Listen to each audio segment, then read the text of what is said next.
പറഞ്ഞുകൊണ്ടിരുന്നത് എങ്ങനെയാണ് നമ്മളൊരു ദിവസം പഠിക്കുക എന്നുള്ളതാണ്. ഒരു സ്റ്റഡി റൂട്ടീനായിരുന്നു ചെയ്തുകൊണ്ടിരുന്നത്. ഈ വീഡിയോയിൽ എങ്ങനെയാണ് ഒരു കുട്ടി, അതും തീരെ ക്വസ്റ്റ്യൻസ് ഒന്നും ചെയ്യാൻ അറിയാത്തൊരു കുട്ടി എങ്ങനെയൊക്കെയാണ് ക്വസ്റ്റ്യൻസ് പ്രാക്ടീസ് ചെയ്യേണ്ടത്, ആ പ്രാക്ടീസ് ചെയ്യുന്നത് എങ്ങനെയാണ് അയാൾക്ക് എഫക്റ്റീവ് ആവുന്നത് എന്നൊക്കെ ആയിരിക്കും കാണിച്ചു തരാൻ പോകുന്നത്. സോ ഇന്ന് ഞാൻ നിങ്ങൾക്ക് പറഞ്ഞുതരാൻ പോകുന്നത് the art of practicing questions.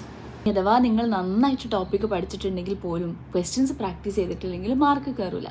അപ്പോൾ ഈ വീഡിയോയിൽ ഞാൻ കറക്റ്റ് പറഞ്ഞുതരാം എങ്ങനെയൊക്കെ നിങ്ങൾക്ക് ക്വസ്റ്റ്യൻ ചെയ്യണം എന്നുള്ളത്. ആദ്യം തന്നെ എനിക്ക് നിങ്ങളോട് പറയാനുള്ളത്, നിങ്ങൾ പഠിക്കാൻ വേണ്ടിയിട്ടുള്ളൊരു ടേബിൾ കണ്ടുപിടിക്കുക എന്നുള്ളതാണ്.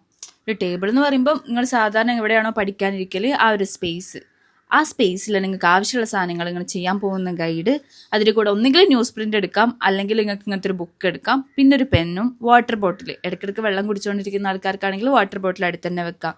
ഈ ഒരു സ്പേസ് നിങ്ങൾക്ക് ഭയങ്കര കംഫർട്ടബിൾ ആയിരിക്കണം കേട്ടോ. പിന്നെ ഒരു ഹൈലൈറ്റർ ഞാൻ എടുക്കാൻ കാരണം അതിൽ കുറച്ച് ക്വസ്റ്റ്യൻസ് ഒക്കെ ഇമ്പോർട്ടൻ്റ് ആയി തോന്നുന്നുണ്ടെങ്കിൽ ആ ക്വസ്റ്റ്യൻസ് ഒന്ന് മാർക്ക് ചെയ്ത് വെക്കാൻ വേണ്ടിയിട്ടാണ്. ഇത്ര സാധനങ്ങൾ മതി ആക്ച്വലി നമുക്ക് പഠിക്കാൻ വേണ്ടിയിട്ട്. അധികം ഫാൻസി ആയിട്ടുള്ള ടേബിൾസും വിഷൻ ബോർഡൊന്നും ആവശ്യമില്ല. പക്ഷേ ഈ ഒരു സ്പേസ് നിങ്ങൾക്ക് കംഫർട്ടബിൾ ആയിരിക്കണം, അധികം ഡിസ്ട്രാക്ഷൻസ് ഉണ്ടാവരുത്. ഇനി അടുത്ത കാര്യം, ഒരു അഡ്വൈസ് ഞാൻ നിങ്ങൾക്ക് തരാം. നിങ്ങൾ ഏത് ഗൈഡ് ചൂസ് ചെയ്ത് കഴിഞ്ഞാലും ആ ഗൈഡ് കംപ്ലീറ്റ്ലി ചെയ്യാൻ നോക്കുക. മീൻസ് ഇടയ്ക്കിടയ്ക്ക് ഓരോ ടോപ്പിക് ചെയ്ത് കഴിഞ്ഞിട്ട് വേറെ വേറെ ഗൈഡ് യൂസ് ചെയ്യുന്നതിന് പകരം stick on to one guide. ആ ഗൈഡ് തന്നെ കംപ്ലീറ്റ്ലി ഫസ്റ്റ് മുതൽ ലാസ്റ്റ് വരെ simple question to complicated and mixed question, combined questions full അതിൽ നിന്ന് തന്നെ ചെയ്യാൻ നോക്കുക. എന്നാൽ മാത്രമേ നമുക്ക് ഫുൾ ടോപ്പിക്സ് കവർ ചെയ്യാൻ പറ്റുള്ളൂ. ഞാനിപ്പോൾ ഈ കുഞ്ഞു ബുക്കിൽ ഉദ്ദേശിച്ചത് ഈ ബുക്ക് എടുക്കാം, അല്ലെങ്കിൽ ന്യൂസ് പ്രിന്റ് നിങ്ങളോട് എടുക്കാമെന്ന് പറഞ്ഞല്ലോ. ആ ബുക്കിൽ നമ്പേഴ്സ് ഇടാണ് വേണ്ടത്. നിങ്ങൾ ചെയ്യാൻ പോകുന്ന ക്വസ്റ്റ്യൻസിന് നമ്പേഴ്സ് ഇടാണ്. ഇത് ഓരോ മെത്തഡ് ഞാൻ പറഞ്ഞുതരാം. ഫസ്റ്റ് മെത്തഡാണ് ഈ നമ്പർ ഇട്ടിട്ട് നമ്മൾ ആൻസർ ABCD എന്ന് എഴുതുന്നത്. പിന്നെ പറ്റുകയാണെങ്കിൽ ഒരു അലാറം ക്ലോക്ക് മുന്നിൽ വെക്കുക, അല്ലെങ്കിൽ കയ്യിലൊരു വാച്ച് ഉണ്ടായാലും മതി. ടൈം വെച്ചിട്ടായിരിക്കണം നമ്മൾ ക്വസ്റ്റ്യൻസ് ചെയ്യേണ്ടത്. ഇപ്പോൾ ഒരു 50 ക്വസ്റ്റ്യൻസ് ആണെങ്കിൽ അതിനൊരു 60 മിനിറ്റ്സ്, ഒരു മണിക്കൂർ എടുത്തിട്ട് 50 ക്വസ്റ്റ്യൻസ് ചെയ്യാൻ വേണ്ടി നോക്കുക. ഈ 50 ക്വസ്റ്റ്യൻസിന് നമ്പർ ഇങ്ങനെ ഇട്ട് കഴിഞ്ഞതിന് ശേഷം ABCD എന്നുള്ള ഓപ്ഷൻസ് ഇങ്ങനെ നമ്മൾ ഏതാണോ ഉത്തരം എന്നുള്ളത് എഴുതി പോവുക. അപ്പം ഇതാണ് സിമ്പിൾ ആയിട്ടുള്ളൊരു മെത്തേഡ്. ഇനിയിപ്പോൾ നിങ്ങൾ ഗൈഡൊക്കെ എടുത്തിട്ട് ക്വസ്റ്റ്യൻസ് ഒക്കെ ചെയ്യാൻ തുടങ്ങിയല്ലോ, ഈ ഗൈഡിൻ്റെ ബാക്കിലായിരിക്കും ഈ സൊല്യൂഷൻസ് ഒക്കെ വരുന്നത്. ഒന്നെങ്കിൽ അവിടെ ഒരു പെൻസിൽ ഇങ്ങനെ വെക്കാം, ലൈക്ക് നമുക്ക് പെട്ടെന്ന് ഇങ്ങനെ എടുത്ത് നോക്കാൻ വേണ്ടിയിട്ടുള്ളത്. അല്ലെങ്കിൽ നിങ്ങൾക്ക് വേണമെങ്കിൽ അവിടെ ഒരു സ്റ്റിക്കി നോട്ട് പോലത്തെ സാധനം ഒട്ടിച്ച് വെക്കാം. ഇതിൽ ശ്രദ്ധിക്കേണ്ട ഒരു കാര്യം, ഒരു ക്വസ്റ്റ്യൻ ചെയ്തിട്ട് ആ ക്വസ്റ്റ്യൻ കിട്ടുന്നില്ല എന്ന് പറഞ്ഞിട്ട് വീണ്ടും ഓരോ ക്വസ്റ്റ്യന് ശേഷം സൊല്യൂഷൻസ് നോക്കേണ്ട ആവശ്യമൊന്നുമില്ല. ഒരു 50 ക്വസ്റ്റ്യൻസ് ചെയ്യാൻ പറ്റുന്നുണ്ടോ നോക്കുക. അതിനുശേഷം എല്ലാം കൂടെ കോമൺ ആയിട്ട് നിങ്ങൾ സൊല്യൂഷൻസ് നോക്കിയാൽ മതി. അല്ലെങ്കിൽ നിങ്ങൾ ടൈം മാനേജ്മെൻറ്റും നടക്കൂല. പിന്നെ ആ ഒരു പെട്ടെന്ന് നമ്മുടെ ബ്രെയിൻ വർക്ക് ചെയ്യില്ല. ഒരു ക്വസ്റ്റ്യൻ കാണുന്ന സമയത്ത് നമ്മുടേതായ മെത്തേഡിൽ ചെയ്യാൻ വേണ്ടി നോക്കണം. ആദ്യം ചെയ്യേണ്ടത് അത്, ആ ഒരു കോൺഫിഡൻസ് ഉണ്ടാവണം. അപ്പോൾ ഒരു ക്വസ്റ്റ്യൻ കഴിഞ്ഞ് അപ്പം തന്നെ സൊല്യൂഷൻ നോക്കണ്ട, എല്ലാം കഴിഞ്ഞിട്ട് സൊല്യൂഷൻ നോക്കിയാൽ മതി. ഇനി ശ്രദ്ധിക്കേണ്ട കാര്യം എന്താണെന്ന് വെച്ചാൽ, സാധാരണ നമുക്ക് നീറ്റിന്റെ ക്വസ്റ്റ്യൻ പേപ്പർ കിട്ടുമ്പം അതിൽ നമുക്ക് സൊല്യൂഷൻസ് എഴുതാൻ, ഇക്വേഷൻസ് എഴുതാൻ വേണ്ടിയിട്ട് വേറെ തന്നെ സ്പേസ് ഒന്നും ഉണ്ടാവാറില്ല. ആ ക്വസ്റ്റ്യൻ പേപ്പറിന്റെ ബാക്കിൽ കുറച്ച് സ്പേസ് മാത്രമേ വിട്ടെടുക്കാറുള്ളൂ. അപ്പം നിങ്ങൾ ക്വസ്റ്റ്യൻ പേപ്പർ ചെയ്യുന്ന സമയത്ത്, ഇപ്പോൾ വീട്ടിലൊക്കെ ഇരുന്ന് ചെയ്യുകയാണെങ്കിൽ ന്യൂസ് പ്രിന്റിൽ എവിടെയെങ്കിലുമൊക്കെ കുഞ്ഞാക്കിയിട്ട് തന്നെ ആ സൊല്യൂഷൻസ്, ഇക്വേഷൻസ് ഒക്കെ എഴുതി പഠിക്കാൻ വേണ്ടി നോക്കുക. മീൻസ് അതിൽ തന്നെ നിങ്ങൾ സോൾവ് ചെയ്യുന്ന രീതിയിൽ ചെയ്യാൻ വേണ്ടി നോക്കുക. അപ്പോൾ ഇതിപ്പോൾ ഞാൻ ചെയ്യുന്നത് കണ്ടില്ലേ, നമ്പർ ഒരു സൈഡിൽ ഇട്ടിട്ടുണ്ട്, അതിൽ ഓപ്ഷൻസ് ഇട്ടിട്ടുണ്ട്, അതിൻ്റെ സൈഡിലാണ് ഞാൻ കുഞ്ഞാക്കിയിട്ട് ഓരോന്നും ഇങ്ങനെ ചെയ്തു നോക്കണത്. അപ്പോൾ ആ സ്പേസ് നിങ്ങൾക്ക് ആ ഒരു റെഡി ആയിക്കോളും. നിങ്ങൾ റിയൽ എക്സാമിന് പോകുന്ന സമയത്ത് നിങ്ങൾക്ക് കുറേ സ്പേസ് വേണ്ട ആവശ്യമൊന്നും ഉണ്ടാവില്ല. ചെയ്യുന്ന ക്വസ്റ്റ്യൻസ് തന്നെ ഒരു 2 മെത്തേഡിലൊക്കെ, കട്ടിങ് മെത്തേഡ് മീൻസ് നമ്മൾ മുകളിലും അടിയിലൊക്കെ ഇങ്ങനെ എഴുതിയിട്ട് കട്ട് ചെയ്ത് ആൻസറിലേക്ക് എത്തുന്ന രീതിയിൽ ചെയ്താൽ അത്രയും നല്ലത്. ഇനി ഓരോ ക്വസ്റ്റ്യൻസും ചെയ്ത് കഴിഞ്ഞതിന് ശേഷം ഉണ്ടല്ലോ, ആ ചെയ്ത് കഴിഞ്ഞത് ടിക്ക് ഇടുക കേട്ടോ. ടിക്ക് ഇട്ട് ഞങ്ങൾക്ക് മനസ്സിലാവും ഏതൊക്കെ ക്വസ്റ്റ്യൻസ് നിങ്ങൾ ചെയ്തു എന്നുള്ളത്. ഓപ്ഷൻസ് ടിക്ക് ഇടണം എന്നില്ല. പിന്നെ ആ ഒരു പ്രാവശ്യം ടിക്ക് ഇട്ട് കഴിഞ്ഞാൽ പിന്നെ ആ ബുക്ക് നിങ്ങൾക്ക് ചിലപ്പോൾ യൂസ് ചെയ്യാൻ പറ്റിയെന്ന് വരില്ല. കാരണം നിങ്ങൾ ഓൾറെഡി ഫസ്റ്റ് നിങ്ങൾ കണ്ട ആൻസറിലേക്കാണ് പോവുക. അങ്ങനെ ചെയ്ത് കഴിഞ്ഞ് പഠിച്ചു കഴിഞ്ഞാൽ നമുക്കൊരു ഏകദേശം ഒരു കോൺഫിഡൻസ് വന്നുകൊണ്ടിരിക്കും. ഓക്കെ, ഇതാണ് ആൻസർ, എനിക്ക് കുറച്ച് ക്വസ്റ്റ്യൻ പേപ്പർ ചെയ്യാനുള്ള ഒരു കോൺഫിഡൻസ് ഉണ്ട് എന്നുള്ള സംഭവം വരും നിങ്ങൾക്ക് എന്തായാലും. അപ്പോൾ ഫസ്റ്റ് തന്നെ നിങ്ങൾ സൊല്യൂഷൻസ് നോക്കണ്ട, അതിങ്ങനെ ചെയ്ത് പോവാ. നിങ്ങളതായ മെത്തേഡിൽ ചെയ്യാൻ വേണ്ടി നോക്കാം കേട്ടോ. ഇനി ക്വസ്റ്റ്യൻ ചെയ്ത് കഴിഞ്ഞിട്ട് അവസാനം ഒരു 50 ക്വസ്റ്റ്യൻസ് ചെയ്ത് കഴിഞ്ഞതിന് ശേഷം സൊല്യൂഷൻസ് വെച്ച് നോക്കിയിട്ട് കറക്റ്റ് ചെയ്താൽ മതി. എങ്ങനെയാണെന്നുള്ളതൊക്കെ നോക്കിയിട്ട് ഓരോ ക്വസ്റ്റ്യൻസും കറക്റ്റ് ചെയ്യുക.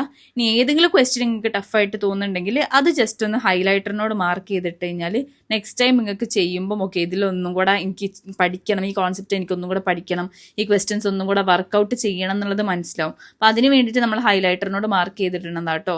കുറച്ചുകൂടി ഇമ്പോർട്ടൻ്റ് ആണെന്ന് തോന്നുന്ന ക്വസ്റ്റ്യൻസ് അങ്ങനെ ചെയ്യാം. അല്ലെങ്കിൽ നിങ്ങൾ ഒരു പ്രാവശ്യം തെറ്റിച്ച ക്വസ്റ്റ്യൻ ആണെങ്കിലും നിങ്ങൾക്ക് ഹൈലൈറ്ററിനോട് മാർക്ക് ചെയ്തിടാം. അതാകുമ്പോൾ നിങ്ങൾക്ക് ആ കോൺസെപ്റ്റ് ഒന്നും കൂടെ വായിക്കണം എന്നുള്ളൊരു ഓർമ്മ ഉണ്ടാവും. ഇതാണ് കേട്ടോ എൻ്റെ ഷോർട്ട് നോട്ട് ഞാൻ പണ്ട് എഴുതിയ ഷോർട്ട് നോട്ടാണ്. ഫിസിക്സിലും കെമിസ്ട്രിയിലും ഷോർട്ട് നോട്ട് ചെയ്തിട്ടുണ്ടായിരുന്നു. ബയോളജിയിൽ കുഞ്ഞായിട്ടായിരുന്നു. അപ്പോൾ ഈ ഫിസിക്സിൻ്റെയും കെമിസ്ട്രിൻ്റെയും ഷോർട്ട് നോട്ട്സ് ഒക്കെ എങ്ങനെ ഉണ്ടാക്കുക എന്നുള്ള വീഡിയോസ് ഞാൻ പണ്ട് ക്രിയേറ്റ് ചെയ്തിട്ടുണ്ട്. അത് ഞാനിവിടെ ടാഗ് ചെയ്തിടാം, നിങ്ങൾക്ക് അത് പോയി കാണാം കേട്ടോ. അപ്പോൾ ഇതാണ് വർക്ക് എനർജി പവർ എന്നുള്ള ചാപ്റ്ററിലെ ഷോർട്ട് നോട്ട്സ് ആണ് ഇതുള്ളത്. ഓരോ ക്വസ്റ്റ്യൻസ് ചെയ്യുന്ന സമയത്തുണ്ടല്ലോ അതിൽ പുതിയതായിട്ട് നിങ്ങൾ എന്തെങ്കിലും ഇക്വേഷൻസ് കാണുന്നുണ്ട്, എന്തെങ്കിലും മെത്തേഡ് കാണുന്നുണ്ടെങ്കിൽ അതൊന്ന് ജസ്റ്റ് ഈ ഷോർട്ട് നോട്ടിലേക്ക് എഴുതിയിട്ട് കഴിഞ്ഞാൽ അത്രയും നല്ല ഉപകാരമായിരിക്കും. നെക്സ്റ്റ് ടൈം നിങ്ങൾക്ക് എഴുതുന്ന സമയത്ത് നിങ്ങൾക്ക് ഒരു പ്രശ്നവും ഉണ്ടാവില്ല. അങ്ങനെ ഓരോ ക്വസ്റ്റ്യൻസും കംപ്ലീറ്റ് ആക്കാൻ വേണ്ടി നോക്കുക. ഏത് ഗൈഡാണെങ്കിലും ഞാൻ പറഞ്ഞ പോലെ ഫസ്റ്റ് മുതൽ ലാസ്റ്റ് വരെ കംപ്ലീറ്റ് ആക്കാൻ നോക്കുക. ഇനിയിപ്പോൾ ക്വസ്റ്റ്യൻ പേപ്പറും ഒന്നും വെച്ച് ചെയ്യാൻ ഇഷ്ടമില്ലാത്തവർക്ക് ഡിജിറ്റലിയും ചെയ്യാം. ലാസ്റ്റ് ഇയർ 600 മുകളിൽ മാർക്ക് വാങ്ങി കുട്ടികൾ എന്താ പറയുക പറഞ്ഞത്, കോൺസെപ്റ്റ് മാത്രം പഠിച്ചാൽ പോരാ, പക്ഷെ കുറച്ചുകൂടി പ്രാക്ടീസും ചെയ്യണം എന്നുള്ളത്. ആൻഡ് ലുക്ക് അറ്റ് ദിസ്, നിങ്ങൾ കസ്റ്റമൈസ് ചെയ്യാൻ പറ്റും നിങ്ങളുടെ ക്വസ്റ്റ്യൻസിൻ്റെ പാർട്ട്. ഈ മെമോണിക് സീരീസിൽ തന്നെ നിങ്ങൾക്ക് ഇഷ്ടമുള്ള ബയോളജി, കെമിസ്ട്രി, ഫിസിക്സ് നിങ്ങൾക്ക് ചൂസ് ചെയ്യാം. അതിൽ നിങ്ങൾക്ക് ആവശ്യമുള്ള ചാപ്റ്റേഴ്സിൻ്റെ ക്വസ്റ്റ്യൻസ് നിങ്ങൾക്ക് ചെയ്യാം. ഈ ക്വസ്റ്റ്യൻസ് ചെയ്ത് കഴിഞ്ഞതിൻ്റെ ശേഷം അതിലെത്ര പോസിറ്റീവ് ഉണ്ട്, അതിലെത്ര നെഗറ്റീവ് ഉണ്ട് എന്ന് അവർ കറക്റ്റ് പറഞ്ഞുതരും ചെയ്യും. ഇതുകൂടാതെ അവർക്കൊരു പ്രത്യേകതയും കൂടെ, കസ്റ്റമൈസ്ഡ് നീറ്റ് സീരീസ് എന്ന് പറഞ്ഞാൽ ഫിസിക്സിലും കെമിസ്ട്രിയിലും ബയോളജിയിലും നിങ്ങൾക്ക് ആവശ്യമുള്ള ചാപ്റ്റർ മാത്രം ചൂസ് ചെയ്തിട്ട് അതിൽ നിന്ന് കമ്പൈൻഡ് ആയിട്ട് ഒരു ക്വസ്റ്റ്യൻ പേപ്പർ അവർ ഉണ്ടാക്കി തരും. ഇത് സബ്സ്ക്രൈബ് ചെയ്ത് ഞങ്ങൾക്ക് 44,000+ ക്വസ്റ്റ്യൻസിന് ക്വസ്റ്റ്യൻ പൂളാണ് കിട്ടാൻ പോകുന്നത്. And it will be very helpful for you. പിന്നെ line by line NCERT questions ഉണ്ട്, എക്സംപ്ലർ, ഇൻടെക്സ്റ്റ്, എക്സസൈസ് ക്വസ്റ്റ്യൻസ് ഒക്കെ അവർ സോൾവ് ചെയ്തിട്ടുണ്ട്. ഡയഗ്രാം ബേസ്ഡും ടഫ് ഹൈ ലെവൽ ക്വസ്റ്റ്യൻസും കൊടുത്തിട്ടുണ്ട്. ഫോർമുല സെക്ഷനും ഉണ്ട് കേട്ടോ for physical chemistry and physics. കെമിസ്ട്രിക്കും ഓർഗാനിക്കിനും ഒക്കെ ഇവർ ഫോർമുല പോലെ കൊടുത്തിട്ടുണ്ട്. അപ്പോൾ കുറച്ചും കൂടി ഈസി ആയിട്ട് നിങ്ങൾക്ക് അബ്സർവ് ചെയ്യാൻ പറ്റും. Previous year questions of NEET, AIIMS, AIPMT, also JEE മെയിൻസും ഇവർക്ക് കൊടുത്തിട്ടുണ്ട്. And the most important part is assertion reason. കഴിഞ്ഞ വർഷം നിങ്ങളെല്ലാവരും പറ്റിച്ചത്. മെമോണിറ്റിൻ്റെ ലിങ്ക് ഞാൻ ഡിസ്ക്രിപ്ഷനിൽ കൊടുക്കാം കേട്ടോ. നിങ്ങൾ ഡിസ്ക്രിപ്ഷനിൽ പോയിട്ട് നിങ്ങൾക്ക് ആപ്പ് സ്റ്റോറിനും പ്ലേ സ്റ്റോറിനും ഡൗൺലോഡ് ചെയ്തിട്ട് യൂസ് ചെയ്യാം. അപ്പോൾ നേരത്തെ കാണിച്ചിരുന്നത് എങ്ങനെയാണ് നമ്മൾ സാധാ പേപ്പറിൽ ചെയ്യാന്നുള്ളതാണ്. ഇനി ചെയ്യേണ്ടത് OMR ഷീറ്റിൽ ബബിൾ ചെയ്ത് പഠിക്കണം. ഒരു ലാസ്റ്റ് ഒരു 3 months ആകുമ്പോഴേക്ക് എന്തായാലും OMR ഷീറ്റിൽ ബബിൾ ചെയ്ത് പഠിക്കണം. അങ്ങനെ ഏറ്റവും കുട്ടികൾ കൂടുതൽ ചെയ്യുന്ന മിസ്റ്റേക്ക്, അവിടെ പോയിട്ട് ഒരു ഉത്തരം വിട്ട് കഴിഞ്ഞാൽ പിന്നെ ബാക്കി ബബിൾ ചെയ്യുന്ന എല്ലാ ഉത്തരവും തെറ്റിപ്പോവും. അപ്പോൾ ഇതിലൊരു പ്രാക്ടീസ് ഇല്ലാതെ നമ്മൾ പെട്ടെന്ന് ഒരു ദിവസം നീറ്റിൻ്റെ എക്സാം ഹാളിൽ പോയിട്ട് നമുക്കത് ഉണ്ടാക്കിയെടുക്കാനൊന്നും കഴിയില്ല. OMR ഷീറ്റ് ഗൂഗിളിലൊക്കെ അവൈലബിൾ ആണ്.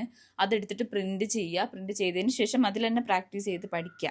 അതാവുമ്പോൾ നിങ്ങൾക്ക് ഒരു ഐഡിയ കിട്ടും എങ്ങനെയൊക്കെയാണ് ഫില്ല് ചെയ്യേണ്ടത്, എങ്ങനെയൊക്കെ ആ സർക്കിൾ മൊത്തത്തിൽ ഫില്ല് ചെയ്യണോ വേണ്ടേ എന്നുള്ളതൊരു ക്ലിയർ ഐഡിയ കിട്ടും. പിന്നെ നമ്മൾ ആ പെട്ടെന്ന് OMR ഷീറ്റിലേക്ക് നോക്കുമ്പോഴുള്ള ആ പ്രശ്നങ്ങളൊക്കെ ഇല്ലാതാവും. അതൊക്കെ പ്രാക്ടീസിലൂടെ മാത്രമേ നമുക്ക് ചെയ്യാൻ പറ്റുള്ളൂ. ഒരു 3 to 4 months നിങ്ങളിത് പ്രാക്ടീസ് ചെയ്തിട്ടുണ്ടെങ്കിൽ എന്തായാലും നിങ്ങൾക്ക് നല്ല റിസൾട്ട് ഉണ്ടാവും. നമ്മൾ പഠിച്ച കുറേ കാര്യങ്ങളുണ്ട്, അത് അവിടെ പോയി അറ്റൻഡ് ചെയ്യുക എന്നുള്ളത് വലിയ കാര്യം തന്നെയാണ്. പക്ഷേ നമ്മൾ ഇത്ര പഠിച്ചു കഴിഞ്ഞിട്ടും നമ്മുടെ ഒരു സില്ലി മിസ്റ്റേക്ക് കാരണം, അശ്രദ്ധ കാരണം നമുക്ക് ഒരിക്കലും മാർക്ക് ഇല്ലാതായി പോകരുത്. ഒരു 50 questions ഒക്കെ ആയി കഴിഞ്ഞാലുണ്ടല്ലോ അതിൽ നിങ്ങൾ കറക്റ്റ് ചെയ്യാൻ വേണ്ടി നോക്കുക. സൊല്യൂഷൻസ് നോക്കിയിട്ട് അതിൽ തന്നെ കറക്റ്റ് ചെയ്യാൻ വേണ്ടി നോക്കുക. ഇൻകറക്റ്റ് എത്ര ഉണ്ട്, പോസിറ്റീവ് എത്ര ഉണ്ട് എന്നുള്ളത് കണ്ടുപിടിക്കുക. അതിനനുസരിച്ച് അനലൈസ് ചെയ്തിട്ട് അടുത്ത 50 questions ചെയ്യുക. ആ സമയത്ത് നിങ്ങൾക്ക് കുറച്ചും കൂടെ ഒന്ന് ആ കോൺസെൻട്രേഷനൊക്കെ ഒന്ന് കിട്ടിക്കോളും. ഒരു കാര്യം കൂടി പറയാം, നമ്മൾ എത്ര പഠിച്ചു കഴിഞ്ഞാലും ക്വസ്റ്റ്യൻ പ്രാക്ടീസ് ഇല്ലാതെ നമുക്ക് മാർക്ക് കിട്ടൂല കേട്ടോ. നിങ്ങൾ നന്നായിട്ട് ശ്രദ്ധിക്കുക, നന്നായിട്ട് വർക്കൗട്ട് ചെയ്യുക. ഈ വീഡിയോയിൽ നമ്മൾ കുറേ കാര്യങ്ങൾ പറഞ്ഞു പോയിട്ടുണ്ട്. അപ്പോൾ ഇതൊക്കെ നിങ്ങൾക്ക് യൂസ്ഫുൾ ആവുമെന്ന് വിചാരിക്കുന്നു. ഇനി എന്തെങ്കിലും കൺസേൺസ് നിങ്ങൾക്ക് ഉണ്ടെങ്കിൽ താഴത്ത് കമൻറ്റ് ബോക്സിൽ പറഞ്ഞാൽ മതി. Thank you so much for watching this video and by.